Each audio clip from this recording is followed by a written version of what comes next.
ইরানে হামলার পর স্বস্তিতে নেই ইসরায়েলি সেনাবাহিনী থেকে শুরু করে সাধারণ মানুষ। স্বস্তিতে নেই ইসরায়েলের পরম মিত্র যুক্তরাষ্ট্র। ইরান ইসরায়েল যুদ্ধ শুরুর পর সম্প্রতি তেল আবিবে মার্কিন দূতাবাসের কাছাকাছি স্থানে ক্ষেপণাস্ত্র হামলা চালায় ইরান। তারপর আতঙ্কে জেরুজালেম ও তেল আবিবের মার্কিন দূতাবাস ও কনসুলেট বন্ধ করে দেয় দেশটি। আর এবার ইসরায়েলের বিয়ার সেবায় মাইক্রোসফট অফিসের কাছে ভয়াবহ আগুন লেগেছে।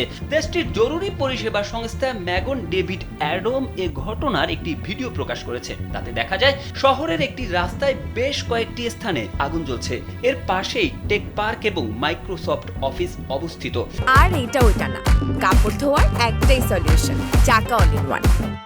ইসরায়েল পুলিশ জানিয়েছে তারা দেশের দক্ষিণ জেলায় খোলা জায়গায় গোলা বারুদ পড়ার খবর পেয়েছে। এতে সম্পত্তির ক্ষতি হয়েছে, তবে হতাহতের কোনো খবর নেই।